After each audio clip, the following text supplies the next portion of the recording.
Welcome to Coffee and Conversation. My name is Honorine, and today I'm with Sheila Labissiere, who is pursuing a PhD in Education Policy and Evaluation, and she's also the Trio Talent Search Program Director and Crop Director.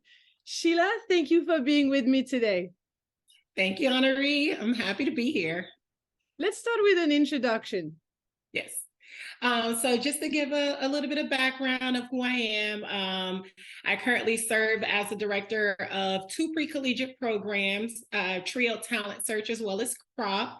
And with this program, I service students across 5 counties. And my department, technically I work for the FSU Panama City Campus, but I am housed here in Tallahassee. And we service about 350 students. Just making sure that they have the skills that they need to be prepared to enter into college.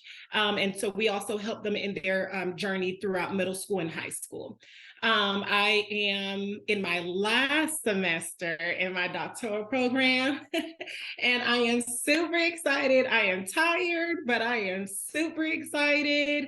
My research focuses on Black teachers' professional identity development. And so hopefully I'll be defending in April. But prior to this program, I received my first master's degree from Florida A&M University in educational leadership. And then I don't know why, but I decided to go back to school and I earned a second master's degree in curriculums and instruction. All the while I was serving in various capacities, also at Florida A&M University. I taught for 6 years in 2 different counties. And then prior to coming to FSU to serve in this role, I served as the Title I and ESOL coordinator for Florida A&M University Developmental Research School. To give, I guess, personal background, I am a first-generation student. I'm a proud first-generation student. When I came into care in 2004, FSU Care, and so I wear that as a proud badge of honor. So a lot of the students that I currently serve in my program are first-generation students. All right, what a journey. This is awesome. So have you always worked while studying? Yes, I worked full-time throughout my master's degree, my PhD. I worked full-time and I went to school full-time. Wow, how do you manage everything? What is your secret arm? I don't know. People ask that all the time. I don't know. And I have a very active social life. I'm a part of a sorority. I'm in multiple organizations here in Tallahassee. I volunteer. I don't know. I don't know if I'm just a busybody, if I have to just stay active. I will say there are points when I can get very, very like emotionally tired and drained. But I have a good support system around me. Also, that's when my faith comes into play. And so I don't know, it works. It's tiresome, but it works. I guess you don't know what it is to be a student without being a full-time employee. So for you, it's kind of like, yeah, that's what I do. And my mom she says, after this PhD, no more degrees. You need to relax. And I'm like, I don't know what that world looks like. Yeah, because it takes time, especially with your PhD. Let's talk more about your research. What was your research exactly? What's your dissertation that you are about to defend on? Yes, so I am researching Black teachers' identity development. And I will say this, when I first began my research study, it did kind of take on a life of its own because I, originally wanted to just study teacher identity development. And then now we're in this space where critical race theory is this hot topic, right? And so just in conversation with other teachers, and even some parents, I decided, okay, there is room to research this. And so I began collecting my data, and it just so happened that all of my participants ended up being Black teachers. And so that just created a whole new world for me. And so this is where we are. So I'm looking at how teachers developed, as well as how they are processing who they are in this now world of this anti-CRT, anti-Blackness policies that are being put forth.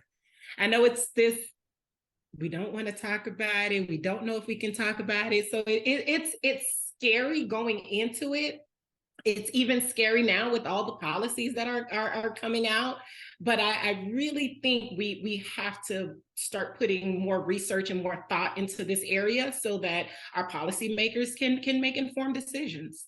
Yeah, for sure. So how do you evaluate their development? What's your methods of research?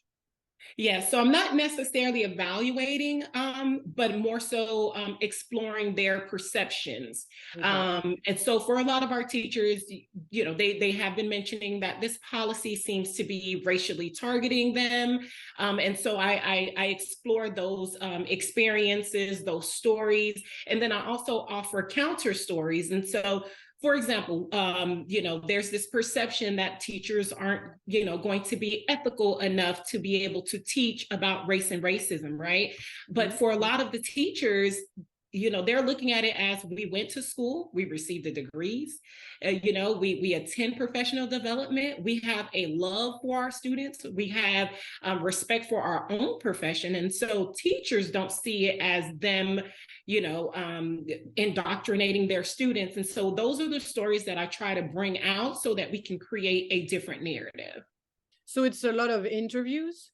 Yes, yes. Then you analyze those interviews, like compare and contrast? Yes, not so much contrast, but yes, I interviewed the interviews. I had I had 7 participants, and so I analyzed the interviews in December, January, and so now I'm finishing up my discussion section, and it's interesting. It is very interesting, especially because I know where these teachers are coming from. I taught in the classroom. For my last question, where do you see yourself in 5 years from today? Oh gosh. I often try to figure that out for myself. I don't know. I am in between 2 worlds. I don't know if I want to go directly into academia, or if I want to strictly focus on policy development. And so I'm still trying to figure that out. I don't know. I've also been talking to one of my mentors about, is this next phase in my life, am I supposed to be directing a major program? I don't know. I will leave that up to God to help direct me. But in the most immediate, I do want to continue to give my all to the current programs that I'm working in. It's a 5-year program, and we are in year 2. And so I definitely want to give that my all, and we'll see where God leads me. But I'm almost leaning towards academia, but we shall see. All right. Well, thank you so much for your time and for this inspiring talk. I wish you the best of luck for the end of the dissertation and the defense.